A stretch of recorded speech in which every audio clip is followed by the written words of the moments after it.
एक भाई का ये कमेंट है कि ब्रह्मचर्य का पालन करने से शरीर फिर बीमार क्यों होता है। अगर आप ब्रह्मचर्य का पालन कर रहे हैं, इसका मतलब ये नहीं होता है कि आप कभी बीमार नहीं हो सकते हैं। अगर आपने प्रकृति के हिसाब से नहीं चला, यानी कि एक सही रूटीन को नहीं अपनाया, आपने अपने खान पान को सही नहीं किया, योगाभ्यास नहीं किए, मेडिटेशन नहीं किए, कुछ एक्टिविटीज नहीं किए, या फिर आपने अगर मान लीजिए सोचने का तरीका जो आपका गलत है उसे आपने नहीं बदला, तो फिर इससे भी बीमारियां आती है। क्योंकि अधिकतर जो बीमारियां हैं वो हमारे मन की ही है, मन का ही उपजा हुआ होता है वो। जैसे ही आप कभी ऐसा देखिए कि आप अगर मन में सोचते हैं कि मेरा माथा दर्द कर रहा है या फिर कहीं और दर्द कर रहा है, आप थोड़ी देर में ये फील करेंगे कि आपको वहां पे सही में दर्द हो रहा है।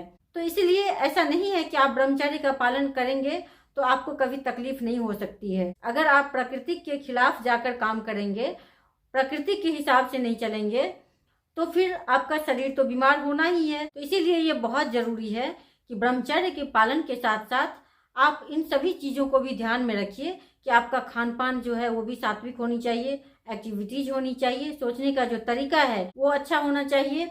इसके साथ ही हम खुद के लिए भी और दूसरों के लिए भी अच्छा सोचे, शुभ सोचे, ताकि हमारा भी कल्याण हो और दूसरों का भी कल्याण हो। अक्सर होता ये है कि अगर सामने वाले के पास कुछ अच्छा है या फिर वो बहुत ही ऊंचा उठ गए हैं, ऊंचा पहुंच गए हैं, तो इस चीज को देखकर लोग जलने लग जाते हैं। और जब आप दूसरों से ईर्ष्या करते हैं, जलने लग जाते हैं, इससे क्या होता है कि सामने वाले यानी कि जिसके बारे में आप सोच रहे हैं उसका तो कुछ क्षति हो या ना हो वो तो बात की बात है, लेकिन जो सोच रहा है ऐसा उसका जरूर क्षति होने लग जाता है।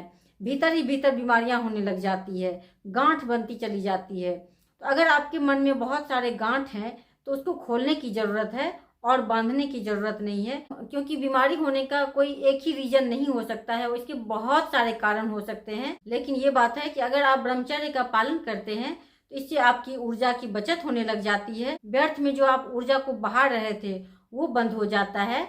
फिर आप अपनी ऊर्जा को बचाकर सही दिशा में लगा सकते हैं और फिर जीवन में बहुत आगे बढ़ सकते हैं। शारीरिक रूप से, मानसिक रूप से स्वस्थ होने लग जाते हैं। क्योंकि जो लोग ब्रह्मचर्य का पालन करेगा, ऐसा नहीं है कि वो केवल ऊपरी तल पे ही करेगा। अगर आप केवल ऊपरी तल पे ही ब्रह्मचर्य का पालन कर रहे हैं, भीतरी तल पे नहीं कर रहे हैं, तो फिर इससे आपको ज्यादा फायदा होने वाला नहीं है।